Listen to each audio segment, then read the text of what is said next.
Hello everyone! Stay at home is an act of kindness, of care and respect for others, and buying food should be the same.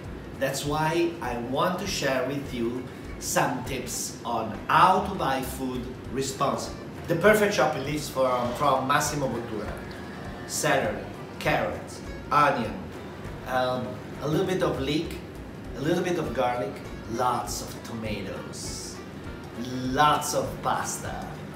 Now, lots is never the right word. Buy the right amount of the food you like, because that's the most important thing. Follow the link below.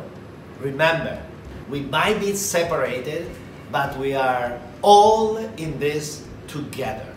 Let's stay at home.